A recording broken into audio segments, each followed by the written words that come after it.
Здравствуйте, уважаемые гости. Я приветствую вас на первой пресс-конференции «Наш мир спорт» с участием сильнейших борцов России из Республики Коми.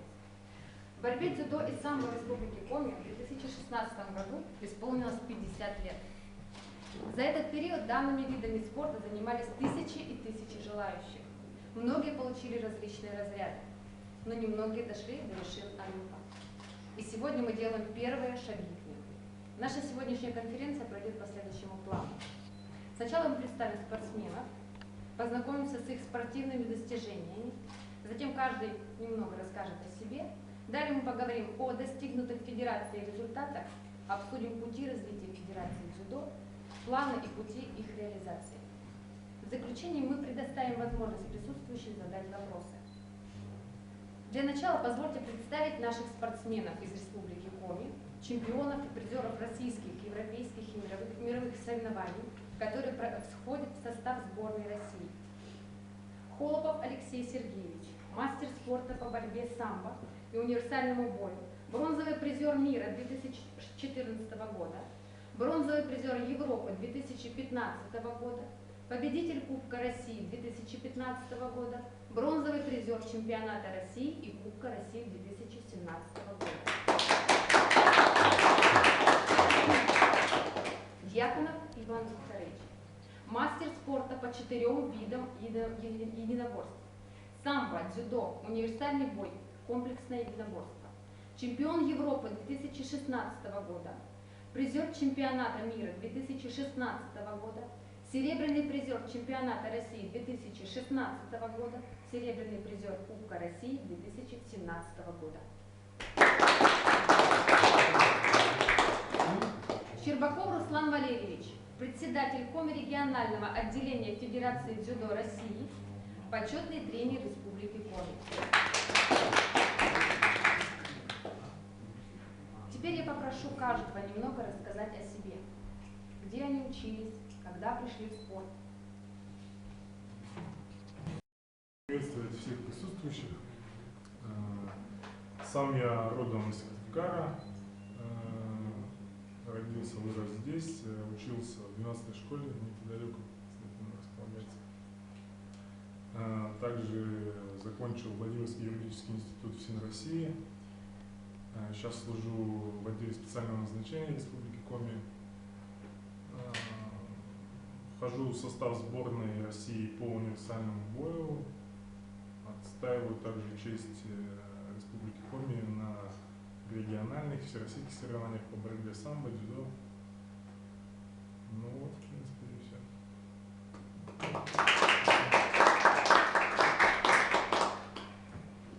Здравствуйте, уважаемые коллеги.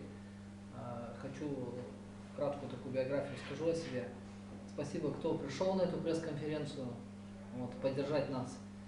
Сам я родился в городе Сыктывкар, проживал в селе Выгород. Где-то с 14 лет начал заниматься под руководством Щербакова Руслана Валерьевича борьбой дзюдо самбо. Потом с Иваном Дьяконовым мы поехали учиться во Владимирский юридический институт Федеральной службы исполнения наказания. Отучились там, получили офицеров. Там же у нас продолжалась наша спортивная карьера. Там мы тренировались в школе Олимпийского резерва имени Чичеваркина. Это самбо, школа самбо, одна из сильнейших школ в России. Приехали сюда, начинали свою работу в городе Воркуте, после этого перебрались в Сыктывкар. И, получается, отсюда уже стали отстаивать честь Республики Коми, северо-запада России на российской международной арене. Также мы выступаем с Иваном по универсальному бою, по самбо, по дзюдо, по рукопашному бою. Это наши 4 вида спорта, которые основные, которые взаимодействуют с нашей рабочей системой, потому что мы служим в отделе специального назначения. Это вся моя биография. Спасибо.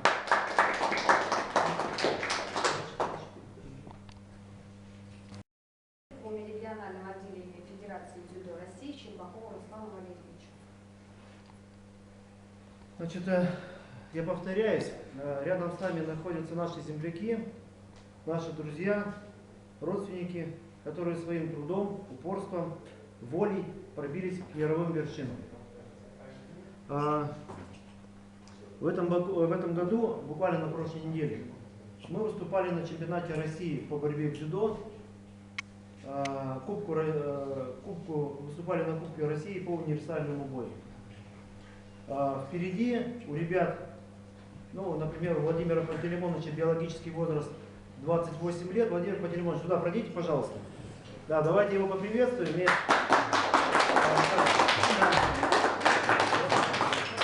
Да, сейчас мы вам представим. Добрый день.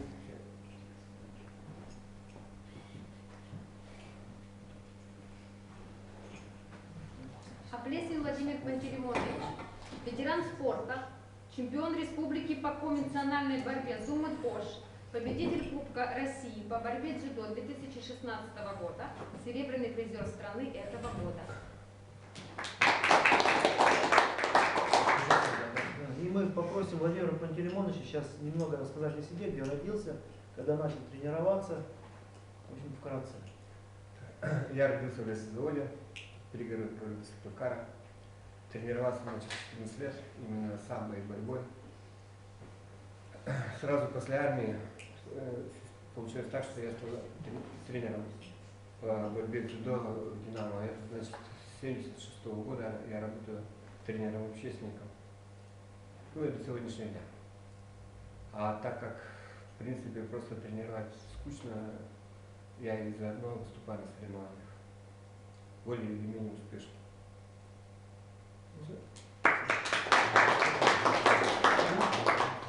Ну и давайте я продолжу. Да. Значит, несомненно, мы гордимся вами. Вы золотой запас нашей республики.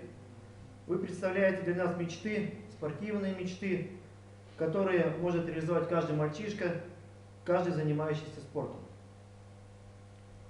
Я хочу вас спросить, сколько вы еще можете выступать, сколько вам хватит физических и моральных сил?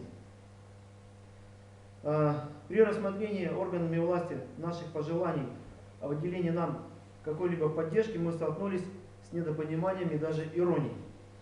Ведь не секрет, например, что спорт больших достижений требует элементарных банных процедур, массаж, бассейн и так далее. Следующий момент, материальный. Те спортсмены, которые входят в сборную страны, получают у себя на малой родине колоссальную поддержку. Особенно это касается Кавказских республик. Ну, дальше, значит, без комментариев. Следующий момент. За нами идет молодежь. Они внимательно смотрят на нас. И если они видят, что спорт не позволяет им реализовать себя как личности, спортсменам не уделяется в республике должного внимания, так и откуда у них появится желание заниматься спортом, где не будет ни материального, ни общественного признания. Коми-региональное отделение Федерации дзюдо России готовит общественный заказ, социальный заказ, подготовка олимпийского чемпиона в Республике Коми в течение 10 лет. Значит, я хочу задать вам вопрос, и кто-нибудь может знает ответ. Когда в нашей республике последний раз был олимпийский чемпион? Стоимость этого проекта от 1 до 1,5 миллиарда долларов. Данный социальный проект будет передан главе Республики Коми. Ну и реализация данного проекта будет являться, на наш взгляд, лакмусовой бумажкой состояния финансовых сил республики.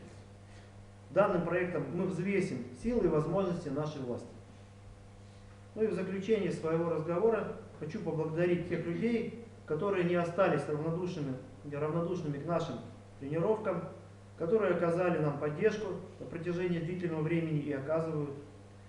Предоставленная ими вовремя моральная и материальная поддержка неоднократно помогала нам добиться высоких спортивных результатов. Это Киселева Галина Викторовна, председатель общественной палаты, руководитель Духовного управления мусульман Республики Коми Валихман Гаязов, Казачок Андрей Владимирович, строительная фирма села Выберг, частный предприниматель Батареева Светлана Витальевна. Тренерский состав ДЮСШ номер 5. Региональное агентство «Квартирный вопрос» и общество «Динамо» в Республике Коми.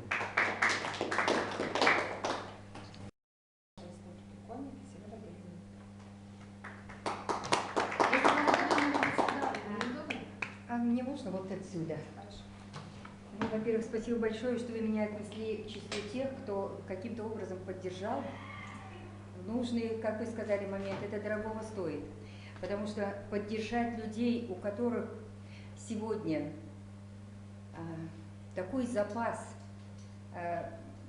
позитива, такая уверенность в своих силах и такое стремление к тому, чтобы добиваться новых вершин, каждый из них сказал одну фразу в маленькой, короткой своей биографии, что мы защищали честь республики.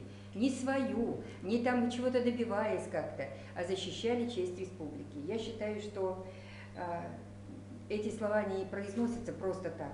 И, наверное, не случайно потом Руслан Валерьевич озвучивал некую свою боль, что мы-то защищаем честь республики, но не хватает чего-то того, что сама бы республика как-то оценила. И я хочу пожелать вам успехов в первую очередь в реализации того проекта, который вами задуман. Он будет реализован 100%. И на сегодняшний день готовность со стороны Общественной палаты поддержать и сделать так, чтобы повернуть лицом, на ваш взгляд, органы власти, которые должны быть в вас заинтересованы, сегодня, наверное, наша общая такая задача. Хотя я интересовалась официальным, так сказать, мнением по поводу поддержки, а вас хорошо знают, вами гордятся. И, наверное, от того, что вы самодостаточны и сильны, считают, что вам все по плечу. Но вам-то в первую очередь, конечно, я так полагаю, и нам бы всем так хотелось, чтобы это было некое единое спортивное единство, когда вот такая помощь, поддержка нужна для того, чтобы приехали наши ребята с серебряным, там сказать, кубком, их обязательно встретили на площадке, вот на общей такой площадке. Пусть это будет в министерстве, пусть это будет на какой-то другой площадке, куда как можно больше придет именно ребят, мальчишек, девчонок, вообще людей, которые хотели бы даже заниматься спортом. А как это сделать? А как начать? И вообще с чего все начинается? Вот ребята сегодня очень коротко, но очень емко, подчеркивая скромность, вот природную скромность их, о том, как вообще-то все это начиналось. Я, конечно, вот не могу не сказать слова восхищения вами. Восхищение, разный возраст, достаточно молодые наши спортсмены, которые таких уже достигли высот, что это, безусловно, должно быть, я не знаю, все время звучать на самом высоком уровне в республике. Но у нас сегодня и ветеран от спорта, который, как бы, даст фору многим молодым и утрет нос, и, наверное, это не последняя еще победа.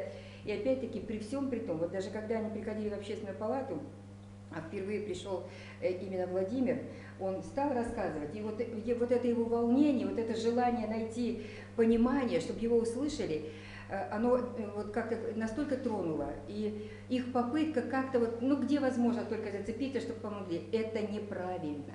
Это в корне неправильно, потому что это говорит о некой такой, знаете, неправильной вообще политике в республике. Я не буду говорить про другие регионы, но это мое личное мнение. В республике, когда остаются почему-то за бортом внимания именно официальных органов власти вот такого уровня спортсмены.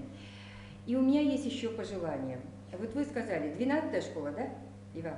А вы сколько раз вас приглашали в вашу школу? Это ведь тоже политика, понимаете? Школа, которая сегодня должна гордиться и должна в первую очередь, как вот этих своих дорогих, любимых выпускников, достигших таких результатов, приглашать на встречу со старшеклассниками, не когда мы какие-то читаем, извините меня, лекции о том, каким надо быть, а вот он, каким надо быть, вот он есть, и как он себя сделал. И пусть мальчишки зададут вопрос ему. И я бы даже сделала по-другому, я бы сделала расширенные встречи. всего спортивного, когда они могут поддержать друг друга, походили бы по своим этим. Если вам нужна будет помощь и содействие, чтобы выходить, скажем, в профессиональные учреждения, давайте это сделаем, потому что сегодня я знаю, что на базе многих профессиональных учреждений вот эта попытка внутри создать сообщество, которое помогает патриотическое воспитание, военно-патриотическое, воплощать в жизнь. Но ведь это тяжело делать вот на инициативе, когда кто-то там, как вот я сейчас была в индустриальном техникуме, и они нашли форму, старую форму афганцев, и стали ее использовать для своего военно-патриотического клуба. Ребята сами организовались. Это, конечно, вот это желание, стремление все-таки быть выше каких-то так вот неприятных моментов, негативных явлений в жизни, объединяться в какую-то нравственную структуру легче всегда, когда есть еще поддержка, как вы сказали, дорогого стоит и моральная поддержка, поддержка духовная. Вот давайте подумаем, подумайте, и тут мы с вами можем объединить усилия, чтобы побывать в школах, побывать в профтехучилищах. Вас должны знать. Вам есть чем поделиться. А еще лучше, если вы придете с кубками, со всеми этими медалями, или хотя бы вот все это, скажем, вот Холопов, и высвечивается сразу вся его галерея того, что он имеет. Иван, пожалуйста, давайте сделаем вот такой показательный, чтобы к вам сюда, когда вас объявляли, чтобы состоится встреча со спортсменами, к вам сюда, как бы, дверь не закрывалась. Так должно быть. Вот это маленький такой момент, вступительный, он уже сейчас, вот мне прям такое сожаление в душе, почему же так мало людей.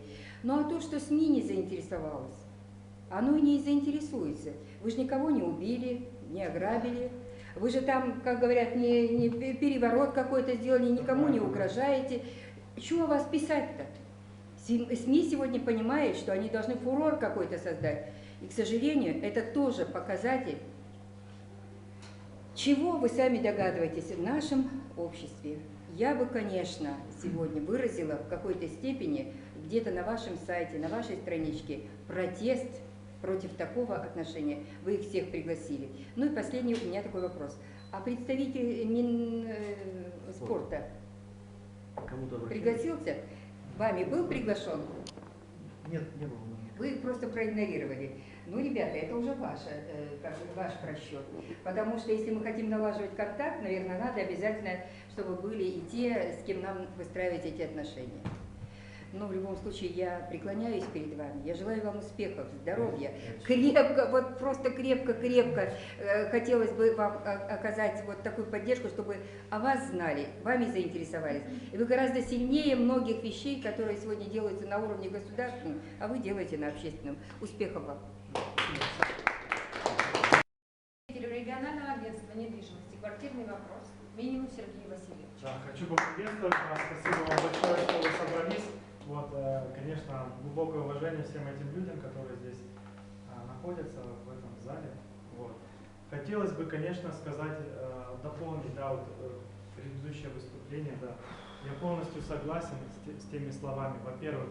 Да, во-вторых, у нас вообще ведь и не только спорт существует культура, существует здравоохранение, и очень много выходцев с Республики Коми, которые успешно занимают своей карьерой, творческой, интеллектуальной, какой-то другой, на всей территории Российской Федерации. Вот. У нас вот яркий пример такой, мы, значит, сейчас познакомились недавно, Сергей Русанов, он сам певец, солист Санкт-Петербургского «Петербург-концерт». То есть он поет на профессиональном уровне, очень на высоком профессиональном уровне это делает, приносит очень много позитива, добра людям, не только на территории Российской Федерации, но и выезжает за рубеж, в Германию, Швейцарию. То есть эти страны знают о нем много чего.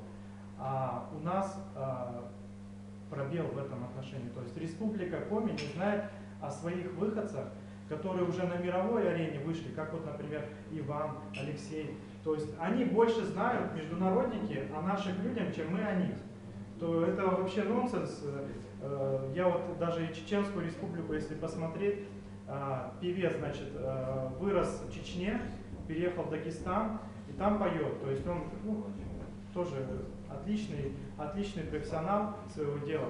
И значит, глава Чеченской Республики дает ему заслуженного артиста Чеченской Республики. То есть тут видно, что подход, они своих не забывают, всегда помнят и всегда регалиями какими-то дают регалии какие-то этим людям. Значит, ну и второй, да, немаловажный вопрос, это дети наши, потому что и эта встреча, я думаю, что прежде всего ориентирована на нашу молодежь, потому что это наше будущее. Вот. На самом деле, если бы, ну, много ведь и семей, которые не защищенные, например, одна мать воспитывает своего ребенка, она работает на 2 работах, да, и парень ходит на тренировки к тому же Руслану Валерьевичу, занимается, то есть мать-то стремится к тому, чтобы ребенок вырос, да, но в окружении, например, нет того социального заказа, о котором мы говорим сейчас, то есть ну, мы не слышим, не знаем, и ребенок, может быть, и получил навыки какие-то добрые, но потом это все уходит куда-то, и, ну, не дай бог, конечно, на какую-то плохую стезю уходит человек. Ну, в основном, конечно, люди должны стремиться, и матеря говорит, что вот эти ребята, они, в принципе, такие же, как и вы. Они сами себя, своими руками себя сделали. Я знаю Алексея очень хорошо, Ивана. То есть эти люди, они не нуждаются в нас, не нуждаются в республике Коми. Они самодостаточные люди, они сами себя уже сделали, они не пропадут в любой ситуации. Но общество должно нуждаться в них. Во-первых, семьи должны нуждаться в них, что вот такие люди, они не наглецы, не хапуги, не какие-то там грубияны, они сделали себя сами, сделали себе карьеру достойных людей в нашем обществе, достойные представители Республики Коми. Так что агентство «Квартирный вопрос» всегда поддерживает в любых начинаниях этих людей. Ну и хотелось бы, конечно, поговорить о том, чтобы все спортивное сообщество собралось в едином кулаке и делегировало вот эти полномочия, так же, как и в шахматах, так же, как и в других отраслях нашей республики. Спасибо вам большое.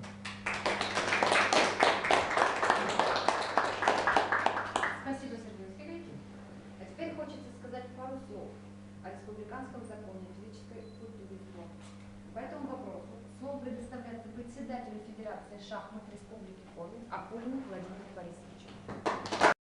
Я являюсь уже 10 лет, вот, значит, и с момента, значит, того, когда я стал руководителем Федерации, закон Республики Коми был только, я организовал Федерацию в 1977 году, а закон о спорте был принят в 2008 году.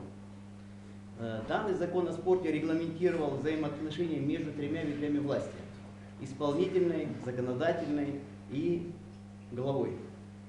В мае 2015 года, значит, я был на личном приеме у Сергея Анатольевича, значит, поднимал вопрос именно о внесении изменений в закон о спорте.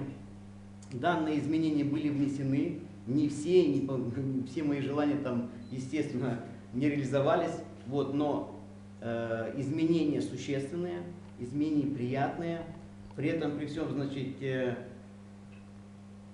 были приняты. Если в мае были на личном приеме, а изменения были приняты уже в 11 месяце 2015 года. Он еще был временно исполняющим обязанности. Это очень приятно, что человек услышал, что человек сделал. Вот. И осталось только дело за правительством Республики Коми. Они должны принять другие нормативные правовые акты, которые должны регламентировать взаимоотношения между спортивными федерациями Республики Коми. То есть субсидирование. В этих нормативно-правовых актах должны быть оговорены все финансовые составляющие.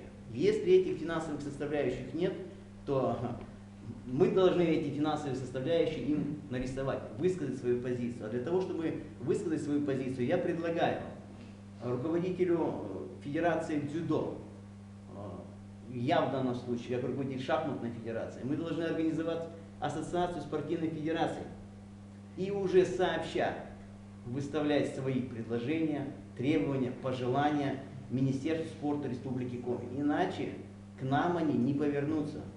И если мы сами не соорганизуемся, по отдельности, поодиночке они нас не услышат. Это хорошо, что у нас сейчас такой глава.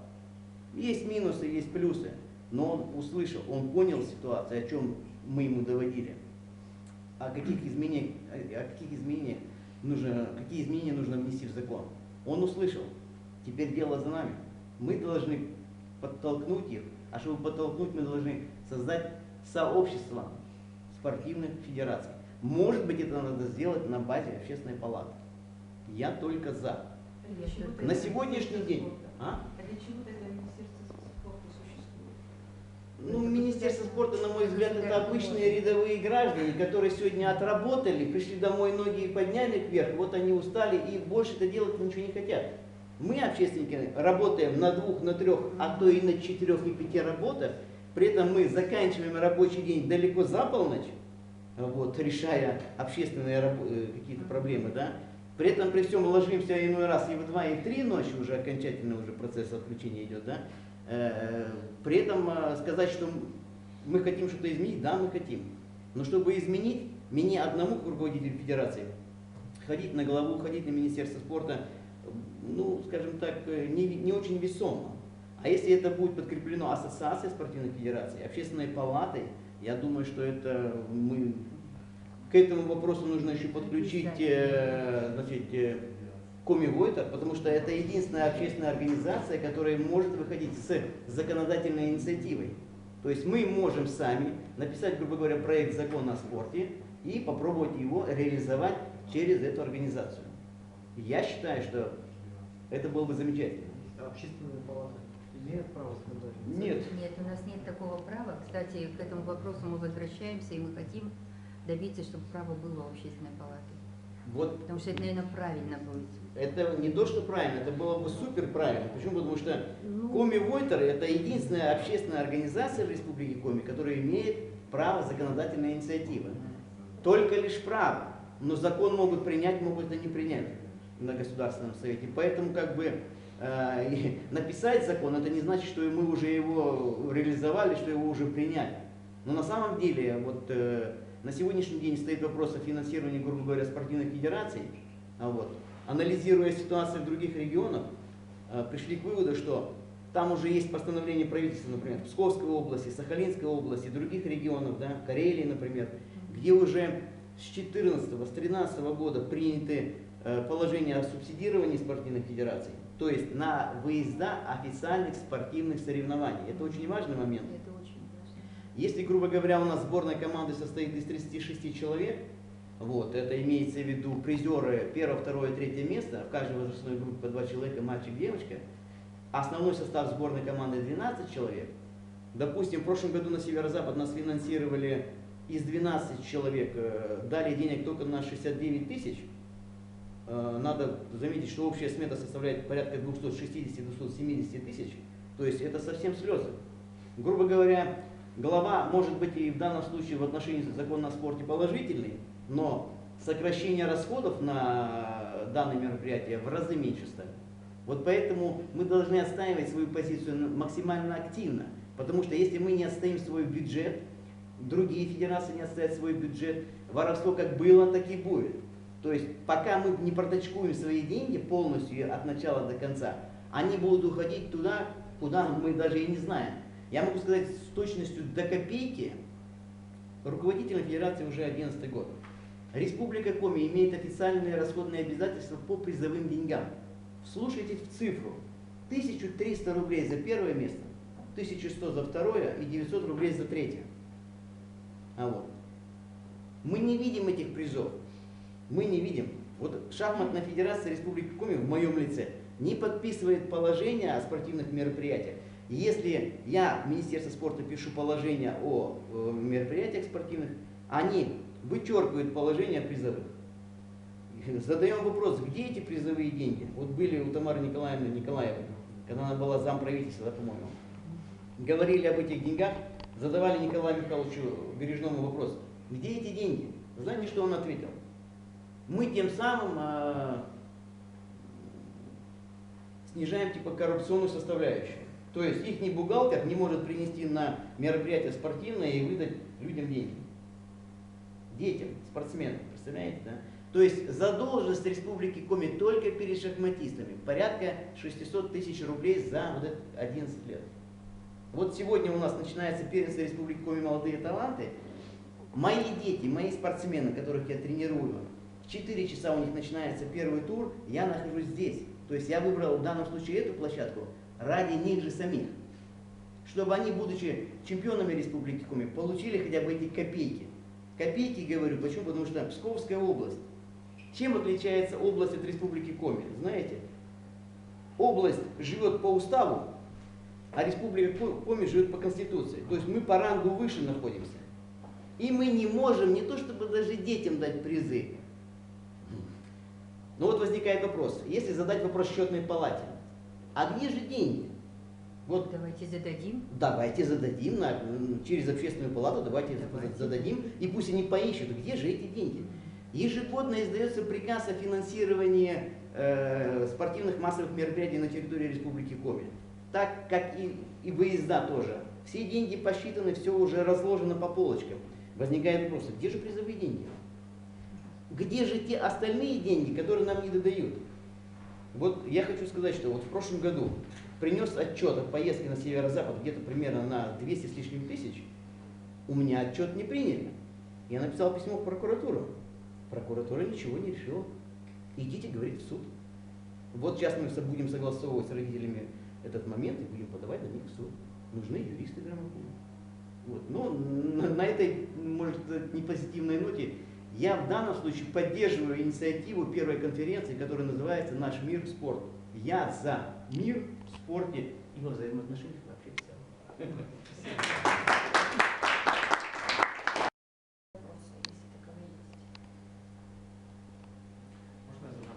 Вот, Алексею хотел бы вопрос задать. Алексей, много ездите по Российской Федерации, по международным. Как вообще, какие условия с других регионов, как вообще спортсмены готовятся, какие условия предоставляют, ну, я так понимаю, какие-то министерства спорта там, других республик? Вообще, как вы же контактируете очень тесно?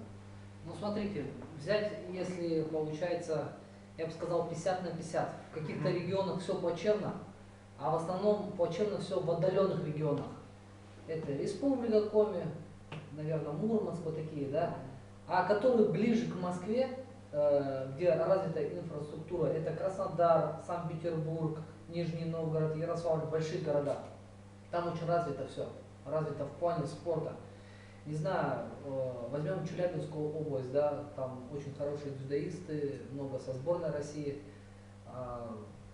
Всегда у них была экипировка, всегда их спонсировали, все было у них. Возьмем Екатеринбургскую школу самбо, да, Свердловская область, одна из сильнейших школ. Смотрите, это вот Иван даже подтвердит. У ребят мир выигрываешь по самбо, квартира, сразу, официально. Они подкреплены к заводу металлургическому, и завод спонсирует. И там прям ипотеки беспроцентные. Для спортсменов в регионе подписан указ. Спортсмены, занимающие, получается, в сборной России находятся, у них беспроцентная ипотека. Делают стимул для ребят, для этого региона. Дальше. Возьмем некоторые регионы, Кузбасс. Вот возьмем Кузбасс. У них есть по неолимпийским видам спорта прейскурант и по олимпийским видам спорта. Сколько ты получаешь за Россию за первое, за второе, за третье. Кубок России, Европа, Кубок Европы, чемпионат мира, Кубок мира. Это по неолимпийским и по олимпийским. У нас в регионе Ваня стал лучшим спортсменом года. Ну вот, смотрите, это было в прошлом году, уже год заканчивается, ему все вручают спортсмена лучшего года, да, получается. Это тоже смех. Бережной также вызывает, они все говорят, что они вызывают нас. Вань, тебе хоть раз звонили? Сам звонил, сказали, перезвонят, ждем. Вот перезвонят, они все звонят, они все работают. Это вот уже какая-то мелочь, да, и все равно. Там статуэтку подарить какую-то, они не могут Ивана вызвать. Я не знаю. В других регионах какие-то есть, получается, финансовая поддержка. Да мы не просим даже финансовую поддержку, просто моральную поддержку в плане вызовите, как-то пообщайтесь. Скажите, Алексей, там, Иван Дьяконов, там, Владимир Пантелеймонович, вам и вашим детям что-то хватает? Да, и мы можем сказать, вот в физкультурный диспансер приходит Владимир Пантелеймонович, да, и он платит за анализы, он платит за прохождение медкомиссии. У меня такой вопрос возник, когда я сюда приехал, и у меня тоже деньги просили. Я говорю, вы что, с ума сошли, что ли? Ну, Я хотя- пошел, да, к Чуракову, меня вызвал Чураков, я с Чураковым этот вопрос решил в течение 5 минут. Все нормально стало.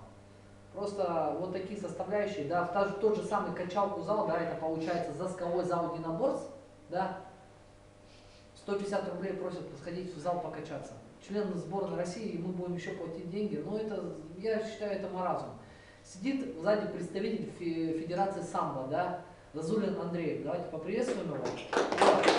Зазулин Андрей, мастер спорта, один из сильнейших спортсменов был в Республике Коми, в Северо-Западе и в России. Человек бьется уже 2 года. Я с ним лично общаюсь, мы с ним созваниваемся. Бьется 2 года. Человека не ставят на ставку, просто обыкновенную ставку. Они говорят, самбо не олимпийский вид спорта. Хотя 3 дня назад самбо, как признали, Путин подписал указ, что он входит в олимпийский, как комитет России, да, что это становится как, бумагу тебе Приравнять к олимпийскому виду спорта. приравнять самбо к олимпийскому виду спорта. Но они не хотят брать самбо как за вид спорта. Самбо в школу проект в Москве, в Санкт-Петербурге, в Карелии, в других регионах, в Ярославле, в Нижнем. Он развивается, этот проект самбо в школу. Под него с Министерства образования выделяется большая сумма денег. В порядка, не знаю, на одну школу около 6-7 миллионов.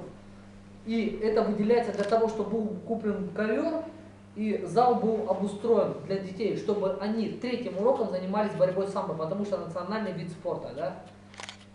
Но я смотрю, как у нас развивается самбо в школу в Республике Коми. Понятно, что под лежачий камень вода не течет. Мы должны сами сообща собираться и решать эти вопросы. Собираться и как-то вместе брать, идти записываться на прием к нашему руководителю и объяснять ему все проблемы. Винить нашего руководителя, что он какой-то неправильный или он что-то не делает, да нет, это неправильно. Это как у него столько работы, да, ему надо и Министерство спорта смотреть, и Министерство образования, и сельское хозяйство, и следить за мэрией города, и за всем. У него столько времени не хватает. Для чего у него замы? Вот мы должны приходить и наши проблемы обрисовывать. Собираться, вот правильно сказал президент Федерации шахмат, что надо собирать ассоциацию федераций, и чтобы мы с этими наболевшими вопросами подходили, говорили им на стол и говорили. Если нет, забастовка. Идем. Да, забастовка, флаги подняли, в улице перекрыли и все. Я считаю так, только так мы чего-то добьемся. А все считают, да, нашу республику вахтовой. Приехал, уехал. В этой республике 99% уходит денег в Москву или еще куда-то, непонятно. Считают вахтовой. С нашими, не знаю, Интересами, да, никто не... с нашими ресурсами, да мы должны, я не знаю, уже быть Арабскими Эмиратами, если честно. Но я не знаю, надо собираться совместно, собирать 2-ю пресс-конференцию, выходить на большой уровень, вызывать всех, ВНК, Юрган, все телеканалы, вызывать представителей с Министерства спорта, с Желтого дома, с мэрии города, вот, и вместе садиться и обсуждать эти вопросы. И не просто обсудить и забыли, все, галочку поставили, как вот недавно проводил соревнования памяти Героя Советского Союза Плесина. Мне подходит руководитель Министерства спорта, замначальник, мы с ним познакомились, он говорит, Леша, я тебя в течение недели вызываю. Все, мы тебя наградим за чемпионат России, что ты стал бронзовым призером. Ну, сегодня 22 сентября, все, вызывает меня. Все, вот, смотрите, какое отношение. В других регионах, я вот скажу, на вопрос отвечу. Да, развивается спорт, есть поддержка, но не во всех регионах. Я не скажу, что у нас регион самый отсталый. Есть и другие регионы, где не работают люди, а есть в регионах очень сильно развивается. Это Чеченская республика, Дагестан развивается очень сильно, у них СМИ очень большая глазка идет, и вообще спортсменов они поддерживают. Кавказские регионы сильно поддерживают. Ярославль, Нижний Новгород, Москва, Санкт-Петербург. Города, которые большие и сильно развиваются, где люди работают. А у нас должен у истоков спорта стоять человек, который заинтересован в спорте, который прошел какую-то карьеру. Я считаю, вот надо ставить человека, да, руководителя за спорт, который в спорте крутился, он что-то знает, он понимает эту политику. И он должен с этими законами, да, вот у ребят сборы там по дзюдо, по самбо, должно у них питание, проживание бесплатно, на стадионе Раисы Сметаниной, как это раньше было при Чуракове. Экипировка, чтобы, ну вот я считаю, вот так должно. Списки поданы, они должны финансы выделять. Олимпийские виды спорта, под них деньги выделяются. Но я считаю, в нашу республику они обходят вот так стороной. Я не знаю, куда они деются. Надо задавать счетной палате вопросы, куда эти деньги они девают. И они должны нам предоставить письменный ответ, На куда. проведение сборов сборной команд по прошлому году выделялось 1800 рублей в сутки на человека. Но это немало. Это хорошие деньги, но Да. при этом при всем сборы сборной команды шахматной федерации Республики Коми никогда не проводила. И их никогда не включали в календарный план. Сколько бы я ни писал писем, заявок в календарный план, ни одна заявка не срабатывала. То есть, грубо говоря, финансовый вопрос – это первостепеннейший вопрос. И если мы, я говорю, не создадим ассоциацию федераций, мы будем стоять, топтаться, и каждый будет отставить в отдельности. Это неправильно. Это неправильно, да. Мы должны собраться в один единый кулак и принимать, я думаю, абсолютно взвешенное решение, коллективное решение, и которое бы исполняла бы исполнительная власть. А то она и Нельзя еще исполнительная. контролировать исполнение этого решения. Да, Очень часто да. целый блок выдвинут, очень хорошие предложения, но если их не контролирует, в том числе общественность, вот для чего нужна ассоциация, то они так Повисает в воздухе, и вопрос-то не решается. Да, обсудим вот еще такой вопрос. В прошлом году мы чуть подняли очень серьезный вопрос с Галиной Викторовной. Может, все слышали в СМИ. Мы были недовольны главой Септидинского района Важеневым Олегом Амбросовичем. Когда Галина Викторовна выступила и сказала наболевшие проблемы, смотрите, как глазка в СМИ была, да, сразу. Помните, сколько писали, говорили об этом, и сразу нас услышали, мы турнир провели. И сейчас опять все забылось.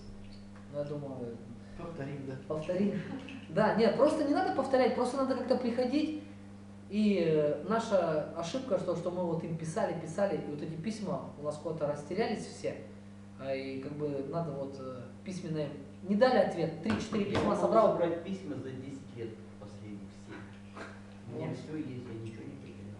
Все, надо тогда записываться к губернатору на прием и обсуждать все вопросы эти. Я считаю так. Надо сначала создать ассоциацию спортивных Сначала федераций, создайте. Да. потом выработать какую-то общую стратегию, и вот с этой стратегией, уже проанализировав ситуацию, что имеем мы в плане закона о спорте в Республике Коми, он называется «О некоторых вопросах в спорте». То есть не закон о спорте Псковской области, где прописано, ну, что можно написать на одной странице или на 35. Согласен. Вот, то есть